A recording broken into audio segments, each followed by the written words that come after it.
হযরত আলী খেয়াল করে দেখলেন গোটা মদিনায় কোনো বিধর্মী নাই, গোটা মদিনার সবাই মুসলমান। হযরত আলী দাওয়াতের নিয়ত করে ওই ব্যক্তি সবচাইতে উত্তম কোন ব্যক্তি? ওয়ামান আহসানু কাওলাম মিম্মান দাআ ইলাল্লাহ। ওই ব্যক্তির চাইতে উত্তম কোনো ব্যক্তি নাই যে ব্যক্তি আল্লাহর রাস্তায় মানুষকে কি দেয়? দাওয়াত মানে কি? রাসূলকে সাহাবারা জিজ্ঞেস করলেন, ইয়া রাসূলুল্লাহ সবচাইতে উত্তম দাওয়াত কোনটা? আল্লাহ রাসূল বললেন আযান দেওয়া। সবচাইতে উত্তম দাওয়াত হলো আযান দেওয়া। ধরে কোন কি দেওয়া? আপনাদের মুয়াজ্জিন যে আযান দেয় এটা কি নিজের আযান না আল্লাহর আযান? আল্লাহ। মুয়াজ্জিন সাহেব কিন্তু নিজের কথা বলে না, যেভাবে দাওয়াতের সিস্টেম রাসূল দিয়েছেন ঠিক সেইভাবে আযান দেয়। আমার এলাকার এক মুয়াজ্জিন সাহেব, আসসালাতু খায়রুম মিনান নাওম কোন নামাজে বলা লাগে? ধরে কোন যারা নামাজ পড়েন তারা একটু হুহা করেন, কোন নামাজে? যারা নামাজ পড়ে না ওরাও জানে, ওরা যে চেতন পায় না তা কিন্তু না।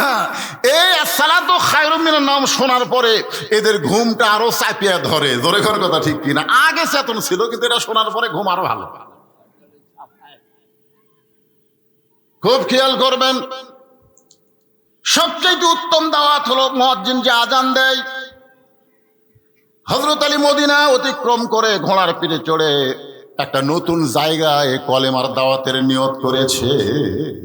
নতুন একটা জায়গায় কলেমার দাওয়াত দিবেন, এই নিয়তে হযরত আলী একটা ঘোড়ার পিঠে চড়ে রওনা করেছেন। সেই সময় সবচাইতে দ্রুতগামী যানবাহনের নাম ছিল ঘোড়া।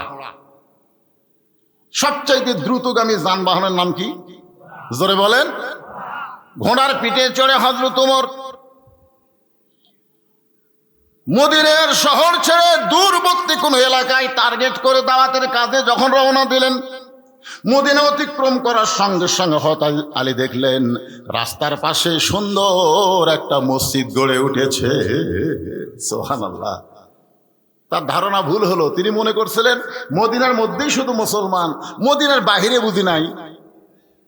মদিনার শহর শেষ করার পর হযরত আলী দেখলেন যে মদিনার পাশেই একটা সুন্দর মসজিদ গড়ে উঠেছে।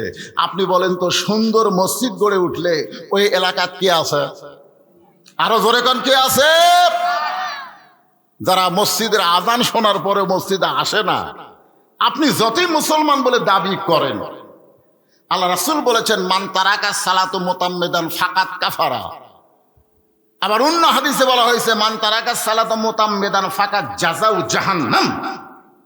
ইচ্ছা করে এক ওয়াক্ত নামাজ যারা বাদ দিল অবশ্যই জাহান্নাম তাদের ঠিকানা বানায় নিল। ইচ্ছা করে এক ওয়াক্ত নামাজ যারা বাদ দিল তারা আল্লাহর সঙ্গে কুফরি করলো। নাউজুবিল্লাহ জোরে কয় না, এই জায়গা নাউজুবিল্লাহ বলা লাগবে তো। এরে ছেলেরাই মাগরিব এশা নামাজ পড়োনি, এখন এরা নামাজ না পড়ে ওয়াজ শুনতেছে, নাউজুবিল্লাহ কেমনে কয়? তো ওয়াজগুলো তো হামাকির বিরুদ্ধে যাচ্ছে। হুজুর শোনেন, এই 10-এর টাকা লিয়া, পৌরসভার টাকা লিয়া শুধু মসজিদকে সুন্দর করানোর জন্যে মসজিদ নির্মাণ হচ্ছে না, মসজিদ নির্মাণ হবে নামাজ আদায়ের জন্য। জোরে কোন কথা ঠিক? হ্যাঁ, আল্লাহ রাসূল বলেছেন যদি নামাজের সময় না হয়, এমন সময় তোমরা যদি কোনো মসজিদ দেখতে পাও আল্লাহর শুকরিয়া আদায় করার জন্য 2 রাকাত নামাজ মসজিদে গিয়ে আদায় করো। সে নামাজের নাম হলো দুখুলুল মসজিদ। সুবহানাল্লাহ বলেন। হযরত আলী দাওয়াতের কাজ শুরু করার আগেই এত সুন্দর একটা মসজিদ দেখার পরে তার মন বলতেছে আল্লাহর ঘরের মধ্যে গিয়া 2 রাকাত নামাজ পড়বো। ঘরের মধ্যে গিয়া ধরে কোন কার ভিতরে? বাহিরে না, বারান্দায় না, ভিতরে। আপনারা কোন জায়গায় নামাজ পড়ে শান্তি পান? আপনারা ভিতরে নামাজ পড়ে শান্তি পান? আমার এলাকার অনেক মুসল্লি আযান দেওয়ার পর পরে আসে কিন্তু ভিতরে ঢোকে না, বাইরে ঘরে। কে বাবা ভিতরে ঢুকবি না? সবাই ঢুকুক হুজুর, সবাই ঢুকুক। আমি এত বোকা না যে সামনে কাতারে নামাজ পড়বো, সালাম ফিরানোর পরে আর বারান যাবে না। এত বোকা আমি না। কারণ বিশেষ করে মাগরিবের নামাজ, এশার নামাজ, জোহরের নামাজের সালাম ফিরানোর পরে সুন্নত নফল আছে না নাই? কতগুলো লোক দেখুন সালাম ফিরানো শেষ, যারা সুন্নত শুরু করছে ওই আর বাড়াবার পারতেছে না। কি বেকায়দারে ভুল করছি আজকে আর করবো না, এই জন্যে ওই কি করে বারান্দায় নামাজ পড়ে, শেষ কাতারে নামাজ পড়ে। আল্লাহ রাসূল বলেছেন প্রথম কাতারের নামাজের যেই ফজিলত, এইটা যদি আমার উম্মতের মধ্যে প্রকাশ করে দিতাম তাহলে সামনে কাতার নেওয়ার জন্য মারামারি হতো। সুবহানাল্লাহ বলেন। এখন সামনে কাতারের ফজিলত কম না বেশি? মসজিদের ভিতরে ফজিলত বেশি না বারান্দায় ফজিলত বেশি? হযরত আলী মসজিদের ভিতরে ঢুকে 2 রাকাত দুকুলুল মসজিদ নামাজ আদায় করতে চায়, কিন্তু লক্ষ্য করে দেখলেন ঘোড়া বাঁধার মতন, ঘোড়া ধরে থাকার মতন কোনো মানুষও নাই, কোনো গাছও নাই। আল্লাহ কোরআনে বলেছেন ইন্নামা আমওয়ালুকুম ওয়া আওলাদুকুম ফিতনা, নিশ্চয় তোমাদের সম্পদ আর তোমাদের সন্তান হলো তোমাদের বিপদের কারণ। আজকে অধিকাংশ মানুষ সন্তানের কারণে, সম্পদের কারণে বিপদের মধ্যে পড়ে যাচ্ছে। অর্থাৎ আলীর সঙ্গে যদি ঘোড়া না থাকতো তাহলে হযরত আলী কিন্তু বিপদের মধ্যে পড়তো না। মসজিদ দেখার সঙ্গে সঙ্গে মসজিদের মধ্যে ঢুকে নামাজ আদায় করতে পারতো, কিন্তু এখন ঘোড়া থাকার কারণে তিনি বিপদে পড়ে গেলেন। কারণ ঘোড়া বাঁধার মতন কোনো গাছও নাই, ঘোড়া যে কেউ ধরে থাকবে এমন কোনো মানুষও নাই।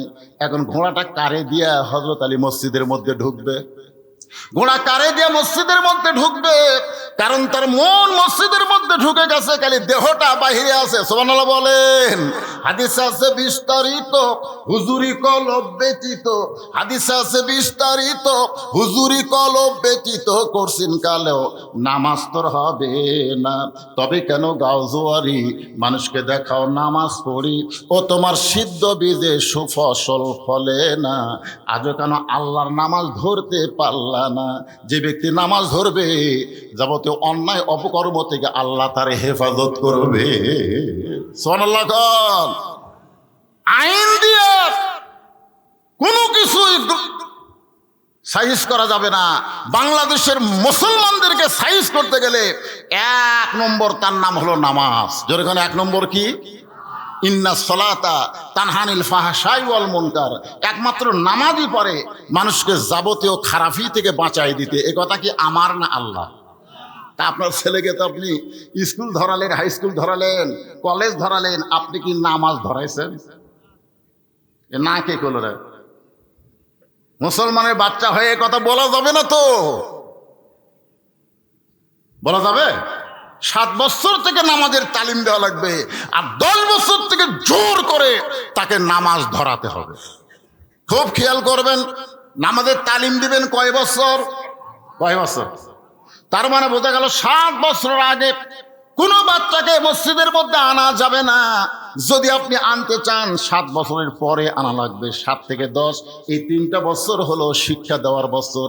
কিভাবে নিয়ত করা লাগবে, কিভাবে হাত বাঁধা লাগবে, নিয়ত করার পরে কোন দিকে তাকায় থাকতে হবে, নিয়ত করার পরে সানা পড়তে হবে, সূরা ফাতিহা পড়তে হবে, এইগুলো সব তাকে শিক্ষা দেওয়ার নাম হলো তালিম। শিক্ষা দেওয়ার নাম কি?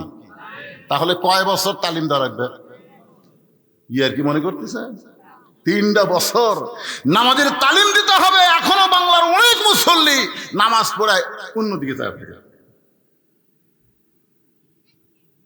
করে কি করে না? কি রে? আল্লাহ কয় নামাজের জোরে ফাহেশা যাবে দূরে, পাক কোরআনে রয়েছে ঘোষণা। এখন আকাম কুকাম নামাজ রোজা একসাথে বান্ধিয়া বোঝা, আকাম কুকাম নামাজ রোজা একসাথে বান্ধিয়া বোঝা, জাহান্নামে দিয়া সরাওয়ানা। আজ কেন আল্লাহর নামাজ ধরতে পারলা না? নামাজের নিয়ম আছে না নাই? ধরে কেন আছে না নাই? এমন সময় হযরত আলী দেখতেছেন রাস্তা দিয়ে একজন আল্লাহর বান্দা আসতেছে। রাসূল বলেছেন আসসালামু ক্বাবলাল কালাম, কথাবার্তা বলার আগেই দেওয়া লাগবে কি? লোকটাকে যখন হযরত আলীর নিকট আইছে, হযরত আলী বললেন আসসালামু আলাইকুম ইয়া আব্দুল্লাহ, রে আল্লাহর বান্দা, তোমার উপর আল্লাহর রহমত বর্ষিত হোক। লোকটা বলতেছে ওয়ালাইকুম আসসালাম, আপনি কে হুজুর? যেই বলছে আপনি কে হুজুর, হযরত আলী চুপ করছে। কে রে? আমারে চেনে না। এইরকম মুসলমান কি মনে করেন? এখন আপনাদের গুরুদাসপুরে আমার শাহিদ আলী ভাই বলল যে প্রত্যেক বক্তা এসেছে 1টা 2টা 5টা করে ওয়াজ করছে, আর আপনি 1 বছরে এই গুরুদাসপুরে 40টা ওয়াজ করছেন। কয়টা ওয়াজ করছি? আপনাকে পৌরসভার মধ্যে 40টা ওয়াজ করছি, তারপরে যদি কেউ আমাকে বলে আপনি কে হুজুর, তখন আমার মনে হবে কে রে, এখন পর্যন্ত আমাকে চেনে না, তাহলে তো ওয়াজও শোনে না, ওয়াজের মাহফিলেও যায় না। যদি ওয়াজ শুনতো, ওয়াজের মাহফিলে যাইতো, এইটা কোন হুজুর কেউ বলার আগেই বলে দিবার পারতো। জোরে কোনো কথা ঠিক কিনা কথা বলেন? লোকটা ওয়ালাইকুম আসসালাম বলার পরে বলতেছে আপনি কে হুজুর। হযরত আলী বুঝতে পারলেন লোকটা আমারে চিনে না, যার কারণে বলেছে আপনি কে হুজুর। আলী বলতেছেন আমি যেই হুজুরই হই না কেন, আমার ঘোড়াটা ধরো, আমার ঘোড়াটা একটু ধরো, আমি আল্লাহর ঘরে গিয়া 2 রাকাত নামাজ পড়তে চাই। লোকটা বলতেছে 2 রাকাত কেন, 200 রাকাত পড়েন, আমার কোনো আপত্তি নাই। কি কয় রাকাত পড়বে? আলী কয় রাকাত পড়বে? আর লোকটা ঘোড়া ধরে বলতেছে 2 রাকাত কেন, 200 রাকাত পড়েন, আমার কোনো আপত্তি। অতিভক্তি, জোরে বলেন অতিভক্তি, চোরের মন। এই কথাটা আমি আপনাদের গুরুদাসপুরে বলছিলাম। চোরের মন পুলিশ পুলিশ না, চোরের মন হলো র্যাব র্যাব। জোরে কোন চোরের মন কি? কারণ আপনারা কি দেখলেন কয়েকদিন আগে বাংলাদেশের চিত্র কি দেখলেন? চোরও যা, ডাকাতও যা, পুলিশও তাই। জোরে কোন কথা ঠিক কিনা? একটা পুলিশ মরলে মানুষ আর ইন্নালিল্লাহ পড়ে না, পুলিশ মরলেই কয় আলহামদুলিল্লাহ। আগে পুলিশ লীগ ছিল, পুলিশ লীগ। জোরে কান কি লীগ? এই গুরুদাসপুরের তালুকদার পাড়ায় আমি ওয়াজ করতে এসেছিলাম, কিন্তু থানার ওসি সাহেব আমাকে উঠতে দেয় নাই। আমি কইলাম আমার অপরাধ কি? একটাই অপরাধ, আপনি অ্যাঙ্গেলে সরকার বিরোধী কথা বলেন। সরকারের বিরোধী না শয়তান বিরোধী কথা বলি, ওইটা আগে কোরআন দিয়া চিন্তা করা দরকার। জোরে কোন ঠিক কি না? শয়তানের বিরুদ্ধে কথা কোরআনে আছে না না? এ কথা বলেন আছে না না? এই সাইডে চিল্লা ছিল হয় কেন? এই ছোট ছোট বাচ্চারা এই যে সিজার করা খোঁজলে দেখেন। অনেকে বলে হুজুর আপনি সিজার করাকে একেবারে নেগেটিভ দৃষ্টিতে দেখেন। আরে নেগেটিভ দেখার কারণ হলো এই স্টেজের উপরে যত মানুষ আমরা বসে আছি, একটাও সিজার করা না। আচ্ছা কে ভাই আপনি সিজার করা? তাহলে আপনারা কি মনে করেন আমাদের মা বোনেরা সিজার ছাড়াই বাচ্চা নিয়েছে? বাংলাদেশে আমি 3টা কথা অনেক মাহফিলে বলি, যারা ডাক্তার তাদের কোনোদিন সন্তান সিজার করে হয় না। ডাক্তারের বউ কোনোদিন তার বউরে সিজার করে সন্তান নেয় না, কারণ ডাক্তার জানে সিজার করে সন্তান নিলে মায়েরও ক্ষতি, সন্তানের ক্ষতি, এটা ডাক্তার জানে। বাংলাদেশের কোনো মৌলানার বাড়িতে মিলাদ হয় না, কারণ মৌলানা জানে মিলাদ একটা ফাও কাম, এটা পড়াও কিন্তু বাড়িতে পড়ে না। খোঁজ করে দেখবেন কোন মৌলানার বাড়িতে কি হয় না, মিলাদ হয় না। 3 নম্বর কথা হলো এই বাংলাদেশে কোনো পীরের বউ পীরের হাতে মুরিদ হয় না। আপনি দেখবেন বিশাল বিশাল পীর, কিন্তু ওর বউ মুরিদ হয় না, কারণ ওর বউ জানে মাঝে মাঝে মুরিদের বউয়ের সাথেই আমার পীর সাহেব চোখ মারে, আর চরিত্রই ঠিক হয়নি। ওরা জানে না, চিনে না, এই কারণে মুরিদ হচ্ছে, কিন্তু এত সহজ না। এই যে চিল্লাচিল্লি যে বাচ্চারা করতেছে দেখবেন এরা অস্থির, কারণ জন্মের সময় এদের একটা অস্থিরতা তৈরি করে দেওয়া হয়েছে। যখন জন্ম নেবে তার 2 দিন আগে যে মায়ের পেট কাটছে, পেট কাটা দেখে পেটের মধ্যে ঘুমায় আসান, কি করবে? ডাক্তার পাও ধরে একটা ঘুরানি দেয়, ওই ঘুরানিতে ওর মাথার মধ্যে একটা ঝাঁকি খায়, এরকম যেই ঘুরানি দেয় মাথা করে একটা কান্না দেয়, ওই যে ঝাঁকি খাচ্ছে ওই ঝাঁকি তো স্থায়ী নেই, অস্থির। এই যেগুলো দৌড়াচ্ছে সবগুলাই অস্থির। আরো খারাপ হবে যদি আমাদের মায়েরা এই সিজার করাটা অব্যাহত রাখে। নরমালে বাচ্চা হলে মায়েরও লাভ। সময় পাইলে আমি আজকাদের আপনাদের নগদ নগদ কোরআনের মাহফিলে দেখায় দিব। এবার একটু খেয়াল করেন, লোকটা বলতেছে 2 রাকাত কেন, 200 রাকাত পড়েন, আমার কোনো আপত্তি। এত সুন্দর কথা যেই বলেছে, হযরত আলী মনে মনে নিয়ত করছে, আল্লাহ যেই ব্যক্তি আমাকে ঘোড়া ধরে আমাকে 2 রাকাত নামাজ পড়ার সুযোগ করে দিচ্ছে, আমি নামাজ শেষ করে তাকে 2টা দিরহাম হাদিয়া দিব। সুবহানাল্লাহ। হাদিয়া দেওয়ার কথা ইসলামে আছে না নাই? কারণ লোকটা আমার ঘোড়া ধরে আমাকে 2 রাকাত নামাজ পড়ার সুযোগ করে দিল, নামাজ শেষ করে তাকে 2টা দিরহাম হাদিয়া দিব। আপনারা দিরহাম মানে কি বুঝতেছেন? বুঝতেছেন না? সেই সময়ে 2 দিরহাম আপনারা বলেন তো কম না বেশি? আমি যখন গুরুদাসপুরে প্রথম আসি তখন আমার দাম কত ছিল আর এখন কত? কারণ মানুষ তো বোঝে বাজারে সব কিছুর দাম বেশি। শায়েস্তা খানের আমলে আমরা শুনছি, দেখি নাই, শুনছি এবং ইতিহাসে দেখছি 1 টাকায় 1 টাকা, কয় টাকা? 1 টাকায় 7-8 মণ চাউল পাওয়া যেত। 1 টাকায় যদি 8 মণ চাউল পাওয়া যেত, তাহলে তার অনেক আগের আমল হচ্ছে হযরত আলীর আমল। তাহলে সেই সময় যদি তিনি নিয়ত করেন 2টা দিরহাম দেব, এখান থেকে প্রমাণ হয়ে গেল ভালো কাজে কেউ সহযোগিতা করলে তার হাদিয়া কম না বেশি? কথা কয় না? তাহলে কোরআন হাদিস দিয়া যারা আপনাদেরকে সুন্দর করে বুঝায় তাদের হাদিয়া কম না বেশি? বেশি দিবে। আগামীকাল 4 স্টলে গল্প হবে, বজুশিদ কত নিয়ে গেল, জামাই শ্বশুর কত নিয়ে গেল, এই গল্প হবে। কিন্তু রাসূল বলেছেন খায়রুকুম মান তাআল্লামাল কুরআন ওয়া আল্লামা। ওই ব্যক্তির চাইতে উত্তম কোনো ব্যক্তি নাই, ওই ব্যক্তির চাইতে সম্মানী কোনো ব্যক্তি নাই যে ব্যক্তি কোরআন পড়ে এবং অপরকে কোরআনের শিক্ষা দেয়। আল্লাহর বান্দারা, হযরত আলী এই নিয়ত করে যেই মসজিদের মধ্যে ঢুকতেছেন একটা বারও ঘোড়ার দিকে লক্ষ্য করেন নাই, কারণ মন দিয়েছে কোন দিকে? আল্লাহর দিকে। ধরে কোন দিকে? মিন শারিল ওয়াসওয়াসিল খান্নাস। ভিতরে নফস বলতেছে, খান্নাস বলতেছে আলী যার হাতে ঘোড়া দিলি সে ঘোড়া ঠিক মতো ধরে আছে কিনা একটা বার ঘাড় কাজ করে দেখ তো, দেখ তো, দেখ। এটা কিন্তু কে বলতেছে? মন বলতেছে। কথা কর না কেন? জোহরের নামাজের নিয়ত করছে 4 রাকাত সুন্নতের, সবাই চলে গেছে ভাই, কেউ মসজিদে নেই। এখন জুতা চোর চিন্তা করে, সবাই যখন চলে গেল এক মুসল্লি নামাজ পড়তেছে, এই সুযোগের জুতা চুরি করা যাবে, দেখি জুতাটা রাখছে কোথায়। চোর আস্তে আস্তে ঢুকে দেখে ওই যেখানে নামাজ পড়তেছে পাশে কাঠের বাক্সে চামড়ার চকচকা জুতে। চোর ভাবতেছে জোহরের সুন্নত 4 রাকাত, কেবল 1 রাকাত হচ্ছে, এখনো 3 রাকাত বাকি হবে। নামাজ শেষ করতে করতে জুতাটা আমি 7 মাথা পার হব, এই মনে করে কেবল জুতাতে হাত দিছে, সঙ্গে সঙ্গে চোরের হাত খপ করে ধরছে। চোর বলতেছে ভাই আপনি তো নামাজ পড়তেছেন, নামাজি বলতেছে ইলা জিহাতুল কাবা ওয়া জুতা। তুই কি মনে করছিস আমার মন খালি কাবার দিকে, জুতার দিকেও আছে? আপনারা বলেন তো, একজন হলো জুতা চোর আর একজন হলো নামাজ চোর, 2 চোরের মধ্যে বড় চোর কোনটা? সবাই বলেন বড় চোর কোনটা? ফাওয়াইলুল লিল মুসাল্লিন আল্লাযীনা হুম আন সালাতিহিম সাহুন আল্লাযীনা হুম ইরাউন ওয়া ইয়ামনাউনাল মাউন। কোরআনের তেলাওয়াত শুনলে ঈমান বাড়ে না কমে? তা আল্লাহু আকবার কর না কেন? কবে কবেন?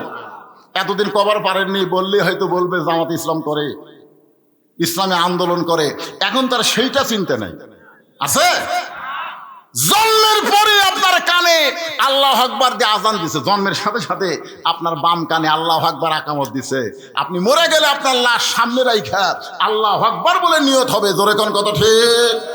তাহলে সে আল্লাহু আকবারের কোনো দল লাগবে? সব মুসলমানে আল্লাহু আকবার আছে না নাই? আর তুলিয়াত আলাইহিম আয়াতুহু জাদাতুহুম ঈমানান। কোরআনের আয়াত তেলাওয়াত করলে ঈমান বাড়া যায়। আর ঈমান বাড়ার লক্ষণ কিছু করে থাকা, যখন কোরআন তেলাওয়াত হবে সঙ্গে সঙ্গে তেলাওয়াত শেষ হওয়ার সঙ্গে সঙ্গে বলতে হবে আল্লাহু আকবার, লিল্লাহি তাকবীর, মাশাআল্লাহ। মাঝে মধ্যে একটু আল্লাহু আকবার বলবেন, কারণ সুবহানাল্লাহ আলহামদুলিল্লাহ বললে আল্লাহ খুশি, কিন্তু শয়তান বেজার হয় না।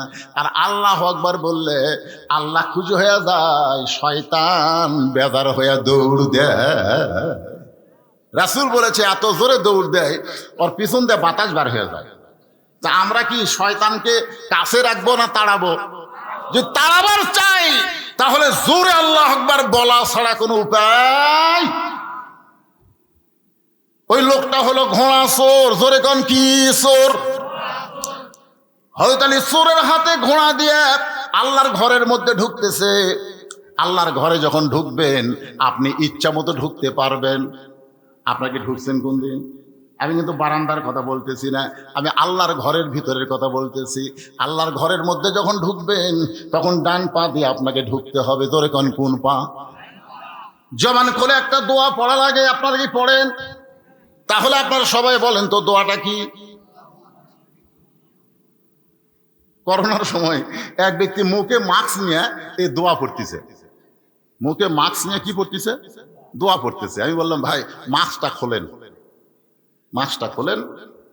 না হুজুর করোনা চলতেছে। আমি বললাম আপনি মোবাইলে দেখবেন, যখন চালু করবেন একটা মহিলা কণ্ঠ কি বলে, আপনি যখন ঘর থেকে বাইরে যাবেন মুখে মাস্ক পরবেন। আপনি ঘরের মধ্যে থাইকা মুখে মাস্ক পরবেন এটা কিন্তু বলা হয়নি, ঘর থেকে তখন বাইরে যাবেন। তাহলে আপনি যে দোয়া পড়ে ঢুকতেছেন, পৃথিবীর সর্বশ্রেষ্ঠ ঘর হলো মসজিদ। জোরে কোন কথা ঠিক কিনা? আপনার বাড়ি থেকে আপনি মুখে মাস্ক দিয়ে আসলেন কেন? না না না, তো আল্লাহর ঘরের মধ্যে আপনি মুখে মাস্ক দিবেন কেন? তাই না হুজুর, সতর্ক থাকা ভালো। আমি তখন কোরআন থেকে আয়াত তেলাওয়াত করলাম, ফালিয়াবুদু রাব্ব হাযাল বাইত আল্লাযী আত'আমাহুম মিন জু'ইন ওয়া আমানাহুম মিন খাউফ। ওই ঘর, ওই যে আমার দিকে তাকায় দেখেন, ওই ঘর, ওটা কার ঘর? আরো ধরে বলেন কার ঘর? ফালিয়াবুদু রাব্ব হাযাল বাইত। ওই ঘরের মালিকের যদি তোমরা গোলামি করতে পারো, সঙ্গে সঙ্গে আল্লাহ তোমাদেরকে দুইটা পুরস্কার দিবে। এক নম্বর পুরস্কার হলো তোমাদের রিজিকের কোনো টেনশন করা লাগবে না, তোমরা রিজিকের চিন্তা করবা না। রিজিকের মালিক কে? খুব খেয়াল করবেন, যদি আপনি আল্লাহর ঘরের মধ্যে ঢুকতে পারেন, আপনার রিজিকের দায়িত্ব আপনার কাছে নাই, দায়িত্ব কার? তাহলে আয়াতটা আরেকবার শোনেন, দেখুন তো বুঝবার পারেন কিনা।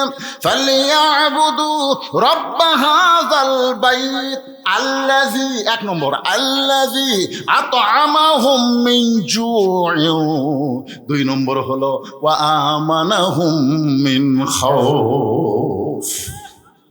যাবতীয় ভয় থেকে আল্লাহ তোমাকে নিরাপত্তা দিবে। আপনি যে মুখে মাস্ক দিয়ে ঢুকতেছেন, আপনি সত্যি করে বলেন তো কার ভয় নিয়ে ঢুকতেছেন? মুখোশ দিয়ে আপনারা মাস্ক দিছিলেন, এটা কি আল্লাহর ভয়ে না করোনার ভয়ে? কথা কয় না, কার ভয়ে? করোনার ভয়। আমার এলাকার এক ফকিরকে দেখছি, উনি মুখত মাস্ক পড়ে না, গোটা পাড়া ঘরে। আমি কইলাম কে রে ফকির, তুই যে হারে ঘুরতেছিস তো করোনা ধরবি রে? নাউজুবিল্লাহ, হুজুর আপনি আলেম হইয়া জালেমের মতন কথা বলেন। হুজুর আল্লাহকে বিশ্বাস করে ভিক্ষা করতেছি, আমাকে জীবনেও করোনা ধরবি না। ওই প্রতিদিন ভিক্ষা করে, এ বাড়ি যাই ও বাড়ি যাই, পুলিশ ধরা করছে মাস্ক পর, এরা মুখত দিলে আমার গরম লাগে। তো জরিমানাও করে পারবি না, কারণ ওর টাকা পয়সাও নেই। তা আমি, আমার এক বন্ধু ছিল মোহাম্মদ আলী হাসপাতালে বগুড়া, ওরে আমি মোবাইল করে বললাম ডাক্তার সাহেব এ পর্যন্ত করোনায় বগুড়া জেলায় কত মানুষ মরছে? বলে 350 হবে হুজুর। এর মধ্যে ফকির কয়টা আছে? আমার কয় একটাও নাই। যে কয়টা মরছে তার মধ্যে একটাও ফকির নাই। এখান থেকে প্রমাণ হয়ে গেল করোনার ভয় যার অন্তরে ছিল না, আল্লাহ তাকে পুরাপুরি হেফাজত করেছে। জোরে বলেন কথা ঠিক। এখন মসজিদের মধ্যে যখন ঢুকবেন তখন ডান পায়ে ঢুকতে হবে, জবান খুলে একটা দোয়া পড়া লাগবে। দোয়াটা কি? আল্লাহুম্মা ফতাহলি, পড়েন সবাই, আল্লাহুম্মা ফতাহলি আবওয়াবা রহমাতিক। হযরত দোয়াটা পড়ে আল্লাহর ঘরের মধ্যে ঢুকে 2 রাকাত সুন্নত নামাজের নিয়ত করলেন। কয় রাকাত? 2 রাকাত সুন্নত নামাজের নিয়ত করলেন। আর ঘোড়া চোর, ঘোড়ার লাগাম ধরে হযরত আলীর দিকে তাকায় আছে, দেখি নামাজের সাইজ কিরকম। যে মসজিদের মধ্যে ঢুকে ঘাড় কাত করে ঘোড়ার দিকে তাকায় থাকে, তাহলে ঘোড়া চুরি করা যাবে। জুতা চুরি করে গেছে, আপনার জোরে কর, জুতা চুরি করে গেছে। ইলা জিহাদিল কাবা, জুতা কাবা, জুতা, খালি কাবার দিকে না জুতার দিকে আমার মন। এখন ঘোড়া চোর চিন্তা করে, যে লোকটা আমার হাতে ঘোড়া দিয়া আল্লাহর ঘরের মধ্যে ঢুকলো, ওর নামাজের সাইজ কেমন একটু দেখা দরকার। লাগাম টেনে এনে দরজা দিয়ে তাকায় দেখে নামাজের সাইজ এত ভালো, নিয়ত করার সঙ্গে সঙ্গে লোকটা নামাজের ভিতরে আল্লাহ ঢুকাইয়া দিল। নামাজের সাইজ এত ভালো, নিয়ত করার সঙ্গে সঙ্গে লোকটা নামাজের ভিতরে ঢুকে গেল। আপনারা বলেন তো হযরত আলী নামাজের দিক দিয়ে কেমন নামাজি ছিলেন? আল্লাহ রাসূল কয়েকটা কথা বলেছেন, তার মধ্যে একটা কথা হলো আমার যত সাহাবী আছে সমস্ত সাহাবীর ভিতরে নামাজের দিক দিয়ে হযরত আলী হলেন 1 নম্বর। নামাজের দিক দিয়ে কয় নম্বর? জ্ঞানের দিক দিয়ে আর কয় না, জ্ঞানের দিক দিয়ে কয় নম্বর ছিলেন? সবাইকে বলা লাগবে। আল্লাহর নবী যখন মদিনার রাষ্ট্রপতি হলেন ওই সময় রাসূল আলীকে শিক্ষামন্ত্রী হিসাবে ঘোষণা দিয়েছিলেন। ধরে কেন সুবহানাল্লাহ। নবী বলেছিলেন আনা মাদিনাতুল ইলম ওয়া আলী ও বাবুহা, আমি হচ্ছে ইলমের শহর, আলী হচ্ছে তার দরওয়াজা। শুধু এক লাইনের জ্ঞান হযরত আলীর মধ্যে ছিল না, সব জ্ঞানে আল্লাহ তাকে গুণান্বিত করেছিল। ধরে কেন সুবহানাল্লাহ। যালিকা ফাদলুল্লাহি ইউতিহি মান ইয়াশা আল্লাহু যুল ফাদলিল আযীম। আলীর শানে নবী এই আয়াতটা বারবার তেলাওয়াত করতেন। জোরে কোন সুবহানাল্লাহ। এত জ্ঞান আল্লাহ তাকে দিয়েছিলেন। হযরত ওমরের জীবনী পড়লে জানতে পারবেন, ওমর যখন মদিনার খলিফা ছিলেন এক সময় উটের পিঠে চড়ে জেরুজালেমের দিকে রওনা দিলেন। মাঝ রাস্তায় গিয়ে রাখালকে উটের পিঠে চড়ায়া তিনি উটের লাগাম ধরে জেরুজালেমের কাছে পৌঁছে গেলেন। জেরুজালেমের হাজার হাজার খ্রিস্টান উটের পিঠে বসে থাকা মানুষটাকে ওমর মনে করে একটা চকিয়া এনে একজন হামাগুড়ি দিয়ে বলতেছে, আমির আল মুমিনিন, উটের পিঠ থেকে নামতে আপনার কষ্ট হবে, তাই এই চকিয়ার উপরে পা দিয়ে, আমার পিঠের উপরে পা দিয়ে আপনি আস্তে করে নামেন। উটের পিঠে বসা মানুষটা কাঁদতেছে। জেরুজালেমের খ্রিস্টানরা বলে, আমির আল মুমিনিন, আপনি এমন করে কেন কাঁদতেছেন? উটের পিঠে বসা মানুষটা বলতেছে, তোমরা যাকে ওমর মনে করে সম্মান করতেছ, আমি ওমর না, আমি হলাম রাখাল। আর জমিনে দড়ি ধরে উটের রশি ধরে যিনি দাঁড়ায় আছেন তিনি হলেন হযরত ওমর। জেরুজালেমের খ্রিস্টানের বলে, এটা কেমনে হয়, এটা কেমনে হয়? রাখাল চিল্লায় বলে, আল্লাহর কোরআন নবীর তরিকা মোতাবেক চললে এমনি সম্ভব হয়ে যায়। জোরে কারণ সুবহানাল্লাহ। সঙ্গে সঙ্গে খ্রিস্টানরা বলতেছে, মুসলমান যদি আল্লাহর কোরআন নবীর তরিকা মোতাবেক চললে এমন হয়, রাখালকে উটের পিঠে চড়ে দিয়ে অর্ধপৃথিবীর খলিফা জমিনে রশি ধরে দাঁড়ায় থাকে, আর খ্রিস্টান থাকবো না, আমরা সবাই ইসলামকে গ্রহণ করব। আপনারা বলেন তো, কোনো যুদ্ধ করা লাগছে? কোনো দাওয়াত দেওয়া লাগছে? উমরের ভিতরে এমন একটা আদর্শ পাইছে যে আদর্শ হওয়ার সঙ্গে সঙ্গে খ্রিস্টানরা কলেমা পড়তে চায়। সমস্ত খ্রিস্টানকে উমর ফারুক কলমা পড়ায় দিলেন, লা ইলাহা ইল্লাল্লাহু মুহাম্মাদুর রাসূলুল্লাহ। সবাই মুসলমান হয়ে গেল। কিন্তু খ্রিস্টানের মধ্যে একজন বেঁকা ছিল। বেঁকা বলছেন না? এখানে যত মানুষ বসে আছে আপনারা কি মনে করছেন সবাই ফজর নামাজ পড়বে? কথা কয় না। আমি কিন্তু ওদের শুরু থেকে নামাজের কথাই বলতেছি। তারপরেও দেখবেন ফজর নামাজ পড়বে না। তার মানে কি, ওরা ওদের শুরু থেকে শেষ পর্যন্ত কুত্তের ন্যাজের মতন বেঁকা। কোন ন্যাজের মধ্যে? কুত্তের ন্যাজ আপনারা দেখছেন? কুত্তের ন্যাজ দেখছেন? ও কিন্তু বেঁকা। তো একটা বেঁকা খ্রিস্টান, ও আর মুসলমান হয়নি, ও দৌড় মারছে খ্রিস্টান ধর্মের পাদ্রীর কাছে। হুজুর, দরবারের মধ্যে বসে জিকির করেন, আর মদিনার উমরে সাহেব আপনার সব লোককে মুসলমান বানাচ্ছে। এ কথা শোনার পরে পাদ্রী হতভম্ব হয়ে দৌড়ে দৌড়ে আসলেন উমরের কাছে, এসে বললেন, উমর, আমি ইসলাম গ্রহণ করতে চাই। ওমর ফারুক বললেন, তাহলে পড়ো লা ইলাহা ইল্লাল্লাহ মুহাম্মদ রাসূলুল্লাহ। পাদ্রী বলতেছে, আমি কলেমা পড়ার আগে তোমাকে 4টা প্রশ্ন করব, যদি উত্তর দিবার পারো তাহলে মুসলমান হব, উত্তর দিবার না পারলে কিন্তু মুসলমান হব না। ওমর ফারুক বলে, পাদ্রী কি 4টা প্রশ্ন করবা? বলে, 1 নম্বর প্রশ্ন হলো, পৃথিবীর এমন কোন জায়গায় সূর্যের আলো একবার পড়েছে কিয়ামত পর্যন্ত ওই জায়গায় সূর্যের আলো পড়বে না, ওই জায়গার কথা যদি বলতে পারো। 2 নম্বর প্রশ্ন হলো, পৃথিবী এমন কোন কবর যে কবরও জীবিত, কবর মধ্যে লাশটাও জীবিত, ওই কবর এবং লাশের নাম বলতে হবে। 3 নম্বর প্রশ্ন হলো, 2 ভাই একই সময় জন্মগ্রহণ করেছে, বহু বছর পরে 2 ভাইকে হত্যা করা হয়েছে, কিন্তু এক ভাইয়ের চাইতে 100 বছরের বড়। এই 2 ভাইয়ের নাম বলা লাগবে। উমর রে, আমার 4 নম্বর প্রশ্ন হলো, পৃথিবীর এমন কোন কারাগার যে কারাগারের মধ্যে কয়েদি নিঃশ্বাস নেবার পারে না, তারপরও আল্লাহ জীবিত রাখে, ওই কারাগার কয়েদির কথা বলতে হবে। উমর কান্দারে বলে, পাদ্রী রে, এমন প্রশ্ন আমি জীবনে শুনি নাই, তাহলে উত্তর দিব কেমনে? পাদ্রী বলতেছে তাহলে এরা বোকা শোকা মুসলমান হোক, আমি চালাক মুসলমান হলাম না। ওমর ফারুক চিন্তা করে হাজারো জন মূর্খের চাইতে একটা শিক্ষিত লোকের দাম কম না বেশি? রাসূল তো আরো দাম বাড়িয়ে দিয়েছে। আল্লাহ রাসূল বলেছে নাওমুল আলিমি খায়রুম মিন ইবাদাতিল জাহিল, আলেমের নিদ্রা মূর্খের ইবাদতের চাইতে উত্তম। জোরে কান সুবহানাল্লাহ। মূর্খ সারা রাত ইবাদত করলে যে সওয়াব পাবে না, আলেম ঘুম পারলে আল্লাহ তার চাইতে বেশি সওয়াব দিবে। হয়তো আপনার বললেন হুজুর আল্লাহ এখানে পার্শালিটি করলো না, পার্শালিটি না, হাদিস বুঝা দিলে আপনারা বুঝতে পারবেন। ওমর ফারুক মনটা খারাপ করে যখন ফিরে আসলেন মদিনায়, আলীর সঙ্গে দেখা। আলী বলতেছেন ইয়া আমিরাল মুমিনিন, আপনি তো জেরুজালেমে গেছিলেন, রেজাল্ট কি? বলে সব খ্রিস্টান মুসলমান হয়ে গেছে। আলী বলতেছে আলহামদুলিল্লাহ, তাহলে মনটা কালো কেন, মুখটা এরকম কালা করে রাখছেন কেন? ওমর বলে আলী একটা পাদ্রী ইসলাম গ্রহণ করবার চাইছিল কিন্তু করলো না। আলী বলতেছে না করার কারণ কি? বলে আমাকে 4টা প্রশ্ন করছে, উত্তর দিবার পারিনি, সেই কারণে মুসলমান হয়নি। বলে কি 4টা প্রশ্ন? 1 নম্বর প্রশ্ন হলো পৃথিবীর এমন কোন জায়গায় সূর্যের আলো একবার পড়েছে কিয়ামত পর্যন্ত পড়বে না? আলী মুসকি মুসকি হাসের বলে আপনি কেন বলতে পারলেন না? মুসা আলাইহিস সালাম যখন সাগর পাড়ি দিচ্ছিলেন ওই সময় আল্লাহ তাআলা সাগরকে 12 লাইন রাস্তা করে দিয়েছিল।